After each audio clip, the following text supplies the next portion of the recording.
Welcome to Maybach Talk, man.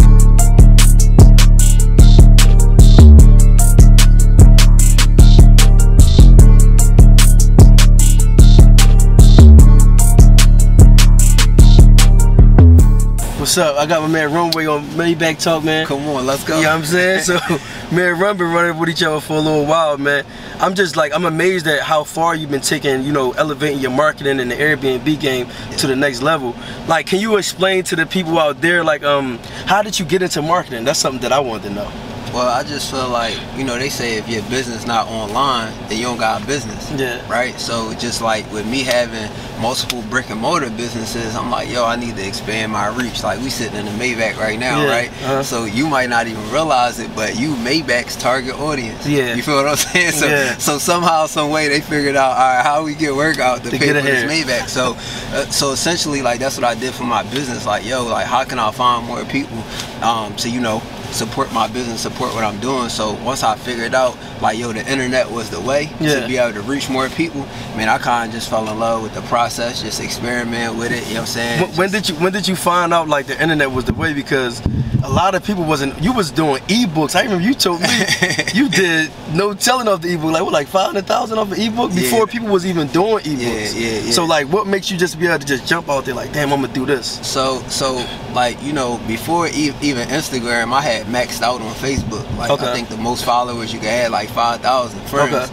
And I had like 3 pages that had like 5,000 friends, so I maxed out. So my man came to me, he was like, yo, you need to get on Instagram. Now, of course, it's just like, if you doing real estate, you like, no, man, I ain't messing with that lane right now. Like, I got what's working right here. So my man convinced me to get on Instagram, and I just saw that, like, it was a growing platform. So basically, bro, I was just like, yo, this is an opportunity. You know what I'm saying? Because that's all it is. It's just an opportunity, and sometimes we ignore the opportunity, based on how it's presented to us. So I just took the opportunity, and I was like, man, you know what?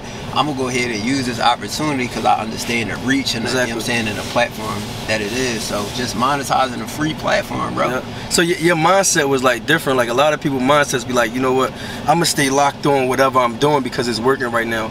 But explain to them, like, how your different reach. Like, I know you was in like credit repair, you was into marketing, you was into Airbnb.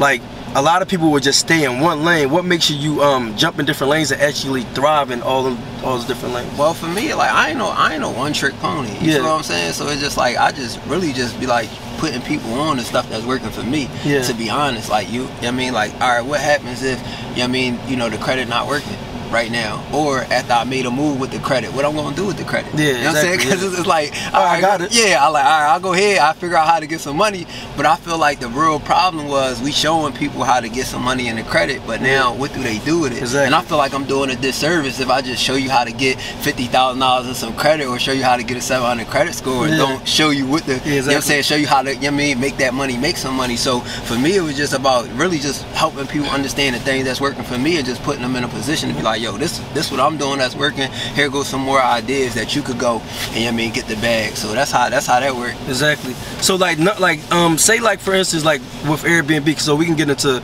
different lanes. Like with Airbnb, like, could you break down like the knowledge on that? Like, when you buy your Airbnb, like, how do you actually benefit off of it? Because I know it's pitfalls to Airbnb, ups and downs. Oh yeah, absolutely. All right, so I take a person like you who already understand real estate and already, do the rehab, because me as an individual, I might not want to be in the trenches like you every day, doing the rehab, getting HELOC, you know what I'm saying, all that stuff. Like, that's your lane.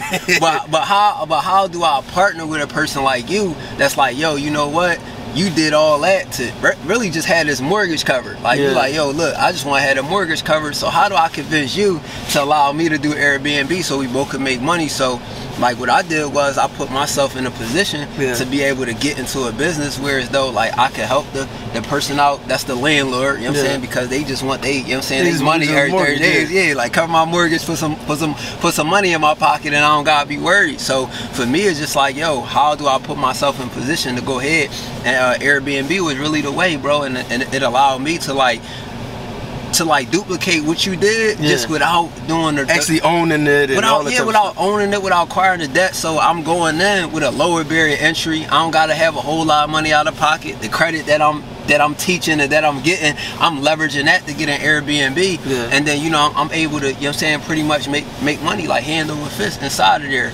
Now, it is a downside. Yeah, you know yeah, for sure. It's definitely a downside. The downside is, like, you know, every business, like you said, got ups and downs. So we got slow season. Yeah. So I like to be proactive instead of reactive. I like to be like, dang, well, what could I do on the front end so that I could still keep the money on the back end? So what I mean by that is, like, most people, like you said, they go from 1, 2, 3, they do all these different things. I look at the Airbnb business and I'll be like, all right, how can I make more money outside of this business without doing anything else? So what I did was I start looking at other ways that I could get paid in the business. Okay, cool. I got my cleaners.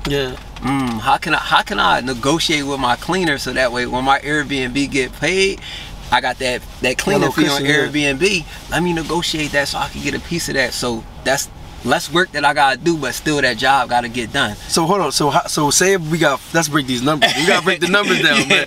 So if you got 5 Airbnbs and your cleaning fees is what per Airbnb? Let's just say 1. Let's just say I got 1 Airbnb, right? I got 1 Airbnb. When you go on the Airbnb app, it'll say $200 a night, and then when you go check out, it'll say $100 for the cleaning fee. You've had $300, you know what I'm saying, for that night. Now what I do is I negotiate with my cleaner to be like, look, I got multiple Airbnbs, or we gonna be booked consistent. Look, I'll give you $50. Yeah, so that's automatically 50 to your pocket. So now it's 50 to my pocket for stuff that's getting done. So now check this out. If I'm booked 21 days, that's an extra $1,050, you know what I'm saying, that I made on top of my Airbnb income. So now when we talk about the fast seasons, we you know what I'm saying, we get money. But when we talk about the slow seasons, now I got a cushion, I got some money I could put to the side to either go into my next Airbnb, or, you feel what I'm saying, just sustain me through this. And then another thing we do is, like, you know what I'm saying, we upsell. You know what I'm saying? Like, you gotta think, when people coming for Airbnbs, they coming for vacations, they coming for special occasions. So I'm like, all right, cool, let me see what I could talk to them about to see, like, when this person is staying, what's the occasion? Is it your birthday? You know what I'm saying, Valentine's Day, you trying to wow your spouse, like, what you doing? Okay, cool. So, bro, we literally got a wine and chocolate, a chocolate covered like package. Is that when they come in, or like on the site you can actually get? Like, no, like once they book and we already got paid, like, you know what I'm saying, we got messages that we gonna communicate with them, like, hey, what's the special occasion? You feel what I'm saying? And then based on what occasion they got, bro, we got everything from a cook, you feel what I'm saying, to little rose petals when they walk in the door. So that's different. So you know what I'm saying? So we got other ways to monetize what we already doing before we say, yo, we gonna jump into another lane. We gonna go start a cleaning company for our Airbnb. I'm making money off the cleaning and I ain't cleaning. Exactly. So you making more money than the actual owners are making off the property. Don't say it like that. No, but I'm just saying, but you is. You is. Yeah, but, so but that's crazy, because usually everybody want to own everything. I ain't gonna lie, you got me thinking, like, a little while back, like, damn, do I want to just get the Airbnbs and lease them out? But you know, that's not my lane, so I just stay in my lane. I'll let you do that. But I'm still doing more of the work though. It's still, you know what I'm saying, I still gotta, you know what I mean, pay my cleaner. I still gotta make sure that I got a virtual assistant. I gotta make sure I got boots on the ground. I got team members. Like, to you as a, you know what I'm saying, as a landlord, you know what I'm saying, you probably got your property manager. You know what I'm saying? Like, as me coming in as the Airbnb, like a partnership that we would have, I'll be your property manager, I'll be your maintenance person. I'm being more of the roles to you, so it kind of like balance out. But that's why I said we got to exhaust the situation so I could benefit off of that partnership. You feel what I'm saying? Because you kind of just get to sit back and just collect what you was already gonna collect, and I got more of the duties that you would. And you got to worry about like the hot water. What if the hot water tank and all that stuff? You got to cover all that.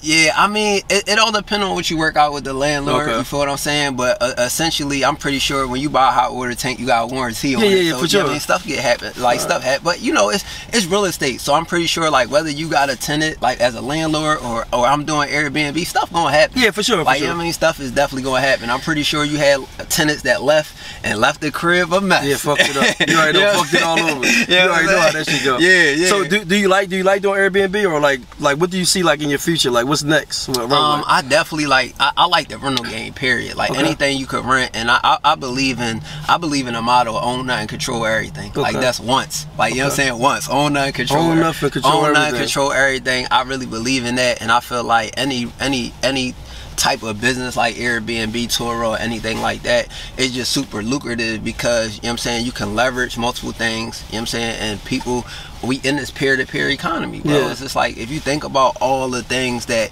that people own or that they control, but they don't own. PayPal. Yeah, all that stuff. You don't drive down the street. You don't drive down the streets and see no PayPal banks. No. You don't drive down the streets and see no Toro. You know what I'm saying? No Toro centers, cash. Yeah. So it's just like, yo, like any business model that go like that, I'm rocking with it. Yeah, for sure. Yeah. I think like you're real smart, like for real. Like I be noticing you just maneuvering through the game, like just everything. You just in every lane, but you make so much money in every game. So how do you deal with like your old friends, right? Your old friends coming to you and asking for money and all that type of stuff. How do you steer around that, or that's not an issue for you? I mean, no, I think that it's an issue for everybody that's growing. Of course, I'm not the same person I was 2-3 years ago. Of course, I've grown as a person, my knowledge grown as business, but like I try to have patience, you know what I'm saying, like, you know what I mean, with my friends and also with my community, because I understand like we both come from, you know what I'm saying, similar backgrounds, very different circumstances, but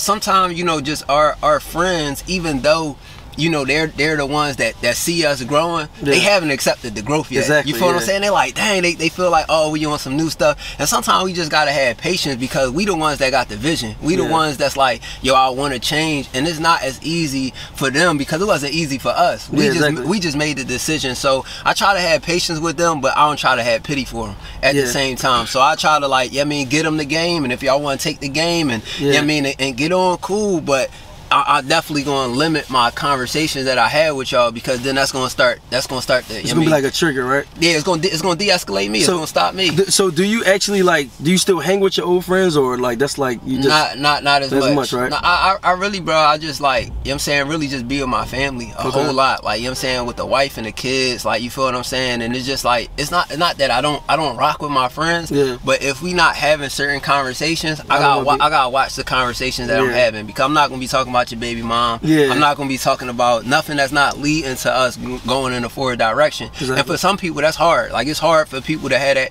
to not have those conversations, cause like, damn, you feel obligated because your history with that person. But you know what I'm saying, you really just gotta understand, like, you got one life. You know what I'm saying? You gotta take advantage of it. You gotta take advantage of your time, because that's the most valuable asset. I don't got time to talk about, you know what I'm saying, you know, something that's not helping me grow or benefiting me right now. So what are you fighting for right now? Me personally, like, I fight for time. Like, that's why I work so hard. So I can have as much time to spend with my family, to spend with my, like, everything, and be able to just be financially free. So how do you feel about that? So bro, that's the #1 thing that I'm fighting for. I feel like, you know what I'm saying, you know, one of the things that I did as an entrepreneur was I lost a lot of time. You know what I'm saying? And of course it was sacrifice time, because I had to sacrifice being away from my fam, to work to provide for them. Of course, that's always the sacrifice, but just making sure, like, that every dollar that I got is going to work for my family, so I can buy my time back. So really, bro, like, I honestly been able to do that more, you know what I'm saying, now than ever. I'm able to, you know what I'm saying, spend more time with my kids, you know what I'm saying. Like, it be days where I don't be on social media at all, because you know what I'm saying, I put so much systems in the business that we just playing Nerf guns, and you know what I'm saying, we just chilling, man. And so the time and the legacy, the time, and then making sure that they understand what this time means. What this means, exactly. What this time means. This time means our legacy. This time means that, you know what I mean, I want y'all to also learn things about the business, so when I go hand certain things off to them, they know how to be responsible for it. Because it's just like, if we do all this working and we try and buy our time back to be with our family, and then our kids don't understand the real, you know what I'm saying, the structures of the business, you know, when our time come to, you know what I mean, go to that next level, and then they don't understand that we kind of just did all that for nothing. So do you teach your kids, like, is that like what you be doing? Absolutely. Like, somewhat, or like you, like, fully engaged? No, they got businesses. They fully engaged. Like, I took my son to a conference. He got books. He met Grant Cardone. See, like, they don't, like, people don't honestly know, like, what that actually means. Your son got businesses. Like, that's crazy. And how old is your son? My son, he'll be 8. 8 years old. Like, did y'all hear that? 8 years old. He got businesses already. He's his own author. He got a self-published book that he put out, an affirmation book that he had since he was 6 years old. So he been a business owner for 2 years. But I took him to a conference. He met Grant Cardone, and we was at the conference. He took 9 of his books, and his books are $20. But at the end, I'll let him go around and network and do his thing. You feel what I'm saying? While we at the conference, he going around talking to people, and everybody know that's my son. you know what I mean, they see him on social media, but he's a, you think I'm a beast, bro. he a different type of beast, and he wound up having like $420 at the end of the night. And I'm like, yo, this math don't make sense, because you only had 9 books. Yeah, that's only 180. Yeah, he done upsold them. And then I asked him a question. I'm like, yo, like, what's one thing that you learned? Because I want to know, like, what did they take away from being in these environments with me, being the only kids out there? Because a lot of people don't take their kids to conferences. So he like, gotta get that content. And I'm like, dang, like, I mean, he see what you do. Exactly. But for him to be able to articulate that at 7 years old, you feel what I'm saying? To be able to go here and his takeaway be like, man, I gotta get the content that's important. Like, that let me know, like, dang, you know what I mean? Like, I'm definitely brushing off on it. Exactly. No, that's a good money. So what's your end goals for Runway? Like what do you want to, what type of legacy you want to leave? And how, like, do you have a dollar amount of how much you want to make? Did you ever think about that? Yeah, I do think about that. I ain't gonna lie. Like, you know what I'm saying? I ain't think about the bad. I definitely thought about it. The goal is the billionaire. That's why I was Runway Billionaire. Okay. I told myself I was gonna be the first millionaire in my family, not the last. So I just, you know what I'm saying, just going to be. And when I say a billion, it's just like not even like the money. You know what I'm saying? It's just like, what type of person do I gotta become to become a billionaire? I gotta become like the best version of my, you know what I'm saying, version of myself. So that's really the goal.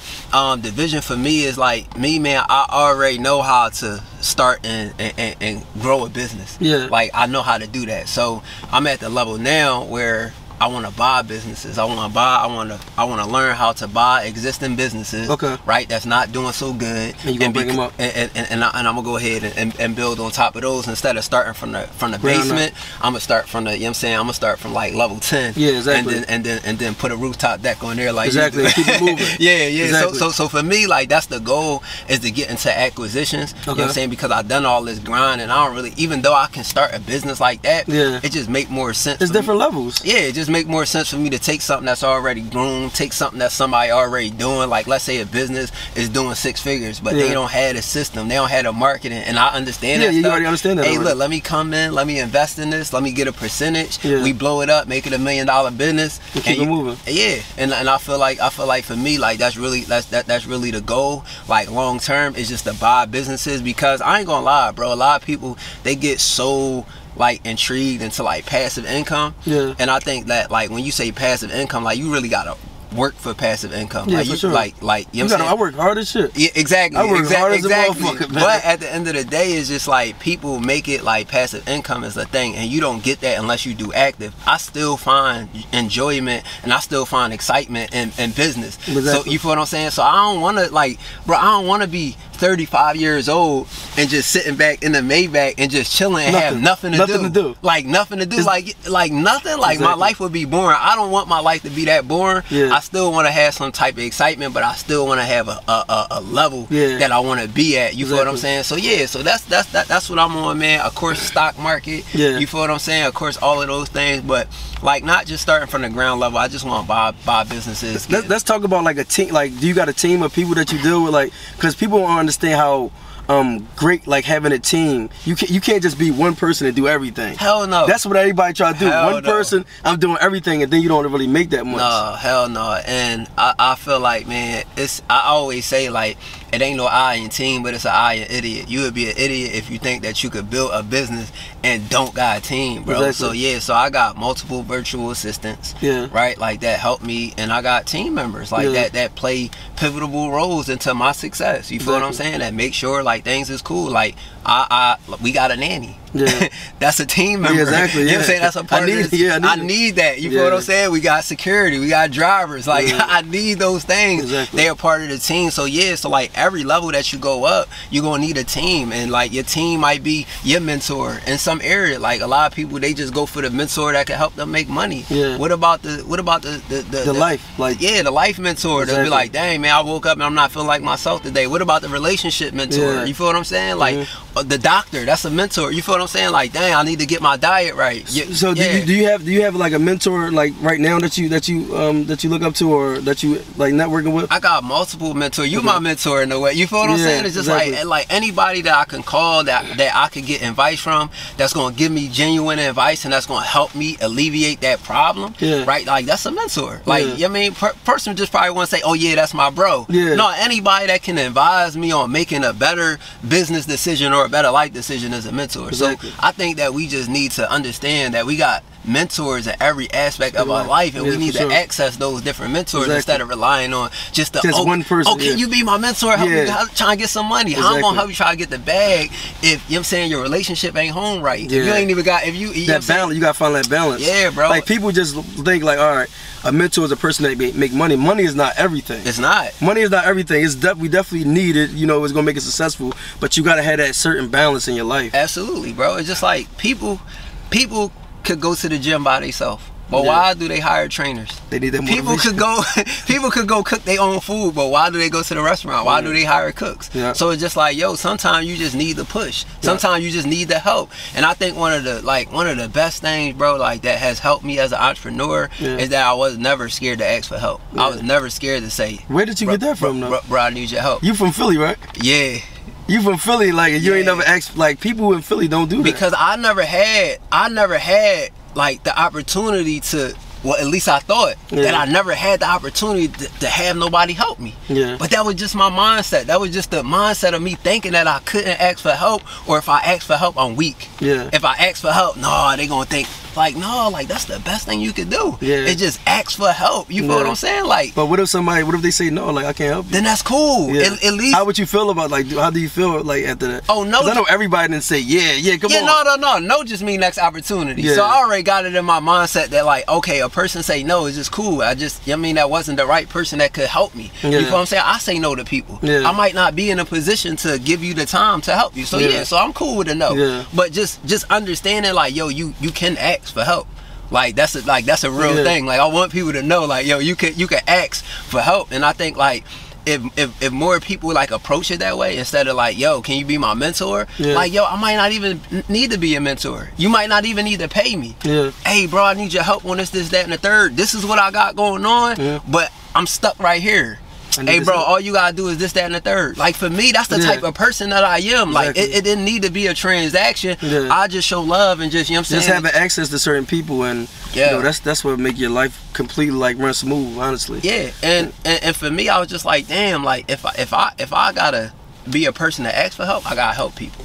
Cause it gotta be a two-way street. Exactly. You know what I mean? So I always, like, one of the things that I do every single day is I get up and I be like, dang, how can I help somebody today? You know what I'm saying? And really just live like that. I mean, it's easy because, I mean, we do it, like, every day. Exactly. Like, it's just a part of our life. Exactly. You know what I mean? And I think that allows you to get paid for your gift or monetize what you already have. Like, somebody might be looking at you and your 12, 13 years of experience. You feel what I'm saying? Be like, dang, how do I get there?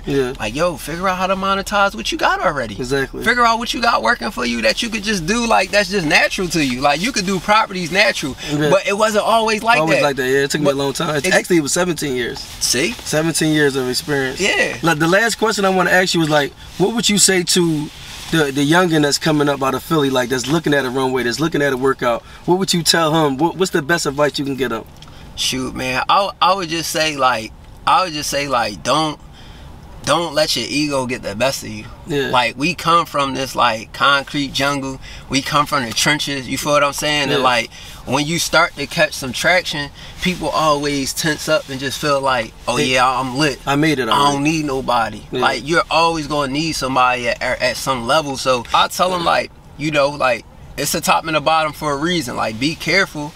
Like, you know what I'm saying, how you treat people, because you might have to, you know what I'm saying, brush shoulders with that person on the way down. That person might be the person that helped you get back up to the, you know what I mean, to the level. So, you know, it's just like that's what I would tell them, man. Like, don't let your ego get in the way. Like, you know what I'm saying, always be optimistic, always be humble. Like, you know what I'm saying, when God chose you, he chose you. It ain't nothing that nobody could do about it. You know what I'm saying, not even you. Like, you chosen, you got picked for a reason. But that don't give you the, you know what I'm saying, the opportunity to abuse it. You feel what I'm saying? And just, like, you know what I mean, like be that person, and maximize that moment that you got and get everything that you got, that you could get out of it, so you could change your family life, your mom life, your homies that's around you, whoever gonna be a part of that journey, and then be able to give that person the next opportunity so more people can see that we make it. Because I feel like from here, bro, the reason why we act like that is because we don't feel like nobody gonna pass the baton or pass the torch or give us the opportunity, so we gotta go elsewhere, and we got enough right here. So when we can be out, like we could all click together, bro, and really make money, but we don't feel like that, and we only feel like that because nobody ever give us the opportunity. We feel like we really gotta fight for it. Exactly. You know what I'm saying? I think we should, like, I think we all should come together for sure, even if it's just giving like lower knowledge, but just bestowing that on a younger generation and telling them like, yo, the time that we have, you gotta take advantage of it. I believe like we probably got a 10 to 15 year window to be who we gonna be. If you don't do that in that certain amount of time, then it's up. Man, you're gonna be struggling. And we got old heads that talk about the shoulda, coulda, woulda. And I just want like the youngins to just know, like you know, we set a certain standard for our bracket and where we at in our age, and then they also set a standard. So if the standard just continues to be, oh yeah, ain't nobody give me nothing, I got it out the mud, that's okay. But understand, like, nobody that you looking at on TV, me, you, any celebrity actor, nobody has got there without a team. Kevin Hart ain't make it out of Philly without his team. You feel what I'm saying? Like, Will Smith ain't make it out of Philly without, he had a team. And y'all need to understand, like, y'all need to have a team. Like, stop thinking like, yo, I could just do it by myself. It gotta be the right team, though. Gotta be the right team. It might not be your day ones. It might not be. It might not be. But if you keep pushing them day ones, they might, you know, backdoor you or something like that. So you got to make sure you got the right team. Absolutely, definitely gotta be the right team. But how are you gonna find the right team that want to be a part of your success and that actually want to help you if you got this ego and you got this, oh no man, F everybody. That's, you know what I'm saying, that's not gonna bring you the right people. So you gotta understand what you got. You know what I'm saying? Stay balanced. Definitely invest in yourself. Like, you feel what I'm saying? Like, if you give yourself the opportunity, then you ain't gotta worry about the opportunities that nobody don't give you. You feel what I'm saying? So invest in yourself and do your homework. Look at your contracts, right? Like, read your paperwork. Do your research. Stop thinking that you just, you know what I'm saying, you know, an entrepreneur. You're a business person. Like, operate like that. Act like it. Get insight. Don't just look like it. Like, no, exactly, bro. So that's what I would tell them. Like, I invested way more, you feel what I'm saying, into my business than jewelry and designer and all that. You know what I'm saying? That's what allowed me to make the other moves that I'm able to make and be able to go from, you know what I'm saying, you know, lane to lane, industry to industry, because I'm business savvy. I understand. I could look at a business and I could be like, oh yeah, that's a go, that's a no-go. That don't come from just like, oh yeah, we gonna hire the cameraman, do the studio time. No, absolutely. Y'all definitely gotta listen to that, man. I got Runway on here, man. Listen, man, it's a fire interview right here, man, for sure. Maybach Talk. This is episode 3. We tapping out, man. Let's go.